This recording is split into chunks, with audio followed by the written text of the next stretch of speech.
Republic in 1927, fate and duty have patterned her life. 2-year-old to be queen. Her uncle, the Prince of Wales, was heir to the tattoo in the company of her mother, the Duchess of York. King George died in 1936. Engagement broke upon the world. The Princess and Philip are both great-great-grandchildren of Queen Victoria. In November 1947, Elizabeth and Philip were married in Westminster Abbey.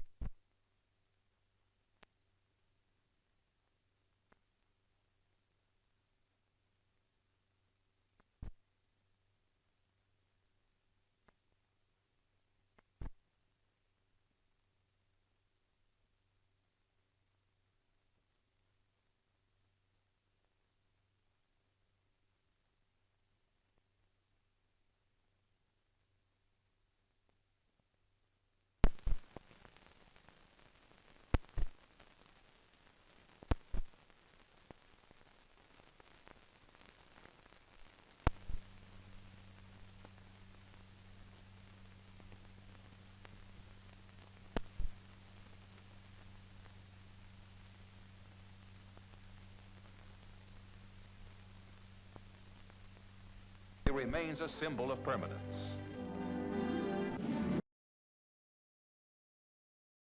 More closely with our old partners in MI5, MI6, in the armed forces, in police, and of course with our allies around the world. It also means working with new partners in industry, in commerce, in academia, and beyond.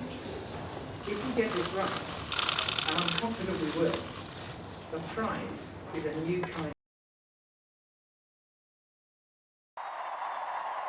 Unlike the Diamond Jubilee of 2012, there will be no major public events and national celebrations to mark this sapphire anniversary. The next would be the Platinum Jubilee in 2022.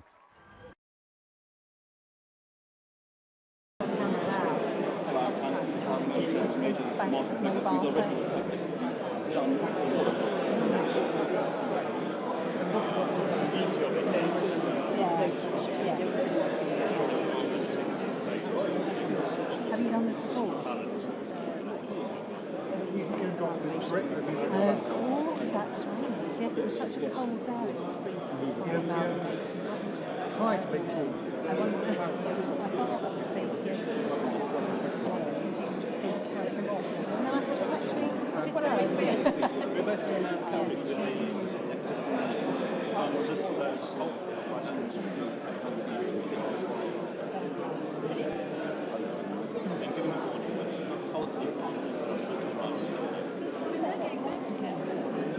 The red had it in small.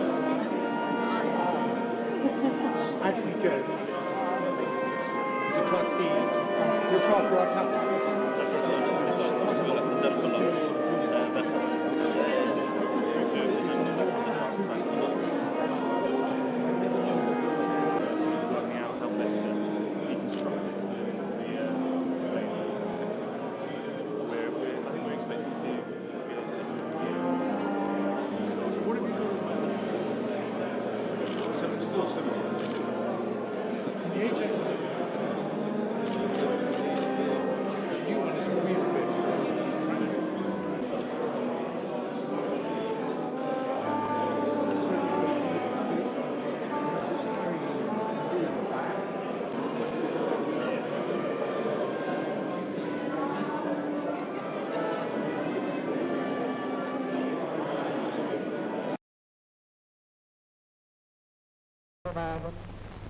Canada, Australia, New Zealand, the Union of South Africa, Pakistan.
It was with her marriage to the Duke of Edinburgh that perhaps we first realized the personality of our Queen-to-be. Here we're royalty, but they were as us, except that even here we could penetrate into their privacy. All her life, Elizabeth had been among us. For royalty, childhood is but the preparation for service.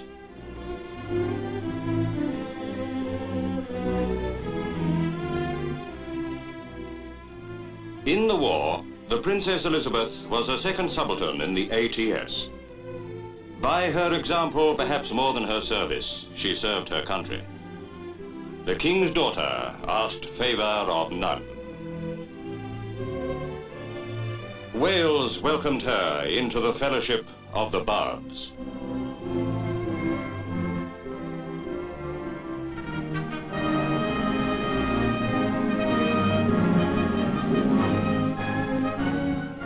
It was in South Africa that our princess came of age. We had watched her through childhood into wisdom. We rejoiced in her marriage, and with the birth of her son and heir, happiness was complete. The prince who won her hand has proved himself a ready and willing support in her manifold duties. With a queen to rule, Britain has always known greatness. For our new queen, we pray that the joy she has known may be but a foretaste, and that the fruitful years may add to her happiness. Long live the Queen!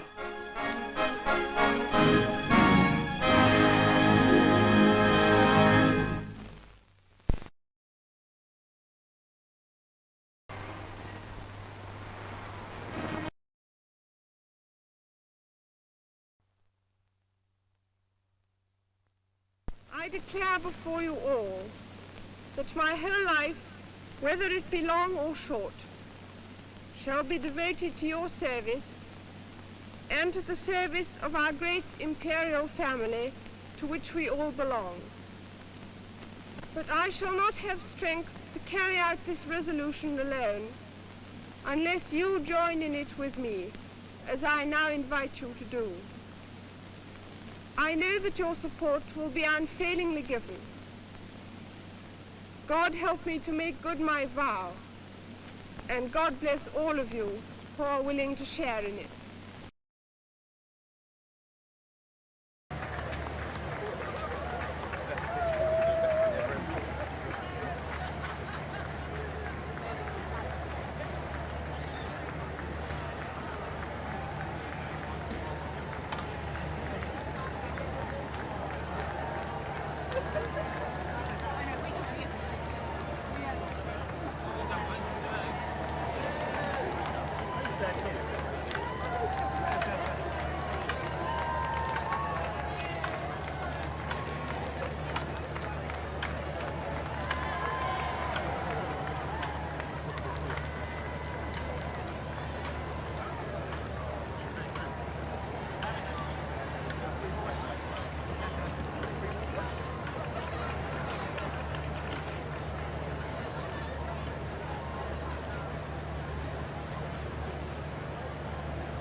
Thousands of happy subjects surged past a line of bobbies to get a closer look at the newlyweds as they made an official appearance on the balcony of Buckingham Palace. Elizabeth and Philip waved their thanks to the happy cheers from below. King George, already showing the ravages of the ill health that was to bring about his early death, smiled happily. He was thoroughly pleased with his daughter's choice of a husband. The Princess Elizabeth of England had become a bride in what was certainly the wedding of the century.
In Guildhall, after lunch, the Queen rose to make a speech live to the Commonwealth.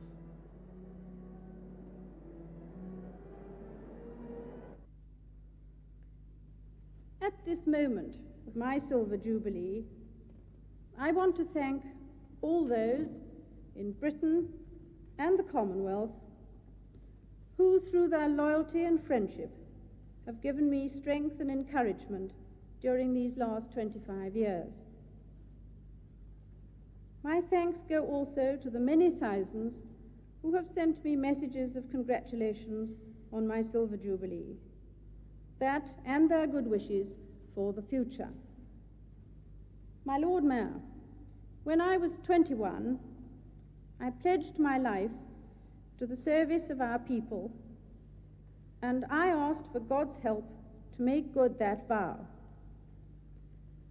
Although that vow was made in my salad days when I was green in judgment, I do not regret nor retract one word of it.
For the first time in decades, a reigning British monarch visits Italy. Queen Elizabeth, on a state visit to the country, is greeted by cheering throngs as she arrives in Rome, an event unprecedented since the Reformation and the establishment of the Church of England.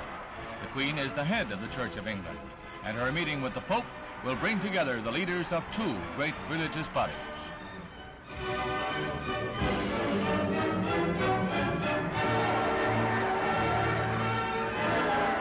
Meanwhile, with President Gronchi, the Queen and Prince Philip receive the warm, loud welcome that is typically Italian. The people want to make sure that it's a visit the royal couple will long remember.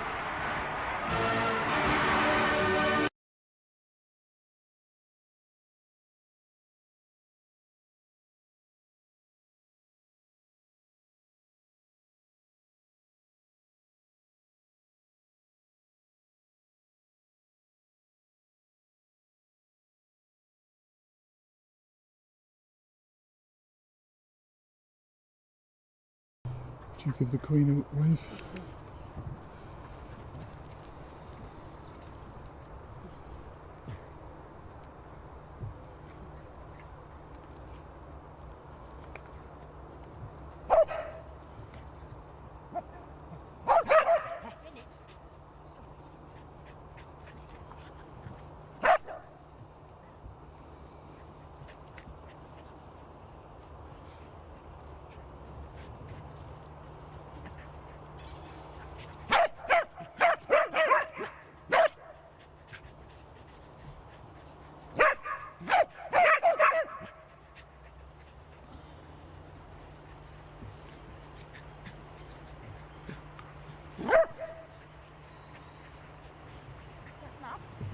That's fine.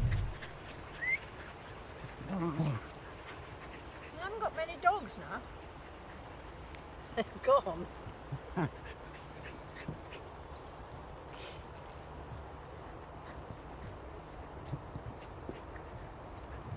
Don't eat it. Come on.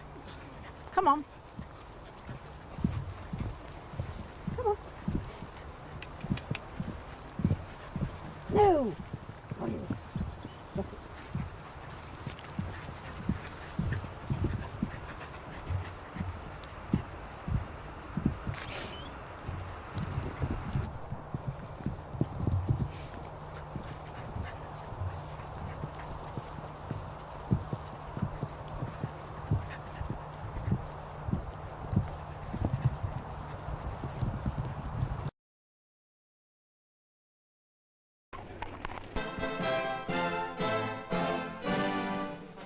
Long live the Queen.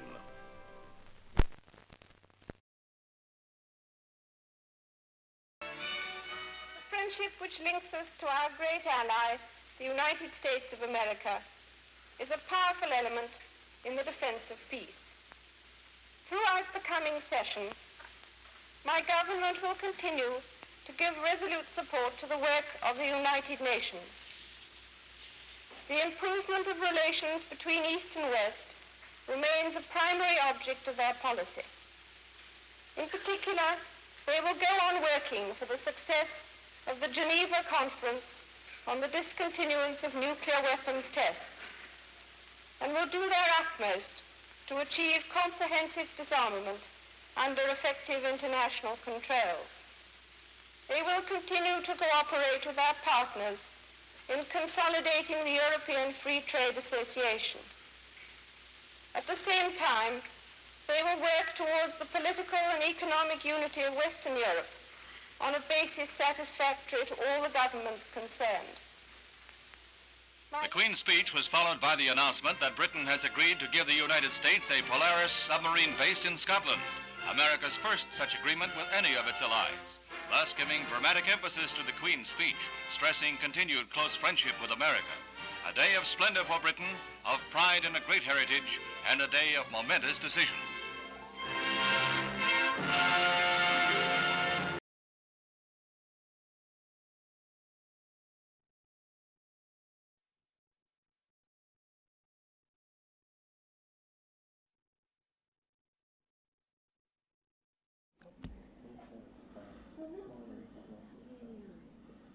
We're coming in now.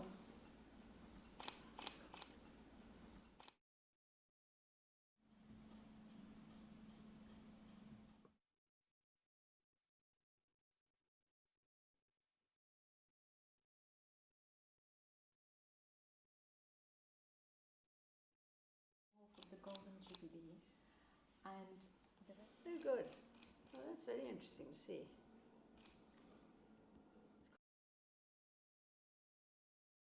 86, 87, 88, 89. They stopped the clock. And I look quickly down my list, and that is the fastest time. So that's Pippa Thomas through the water, Philippa Campbell in Terminal 3. And in fact, on our provisional scoring, detailed near bell on 148.8, detailed near bell for Germany. And Remo Bosch.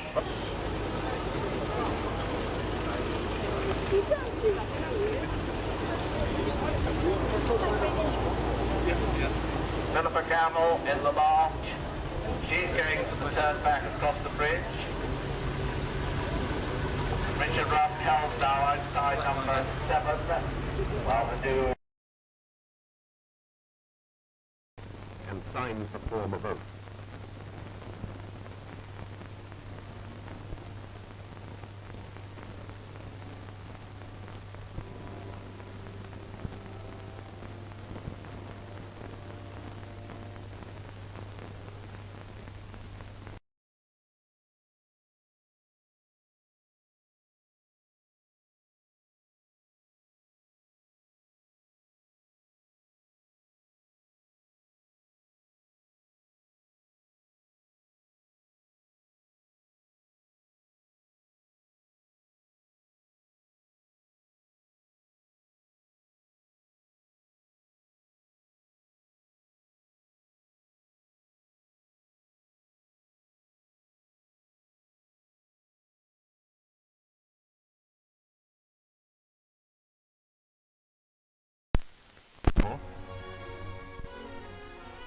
Well, let's dismiss reflections and concentrate on the present. It's a spring morning, he's out of the kingdom. She will in fact begin to assume all the duties and tasks that fall to royalty.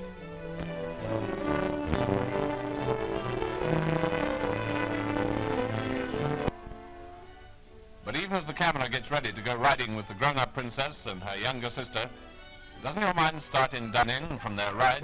The king, meeting them, has a bantering word with Jock.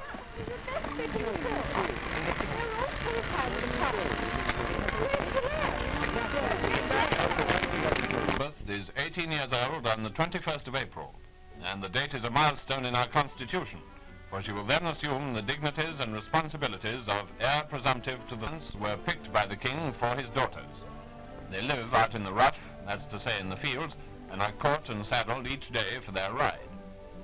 The princesses ride either of them, as you'll see presently when they swap over.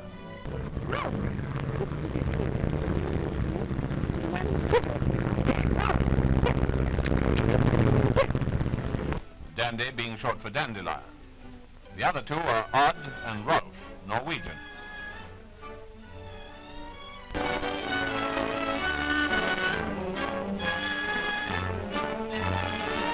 Their children growing up and in feeling that the principles by which they have been influenced are being justified in the result.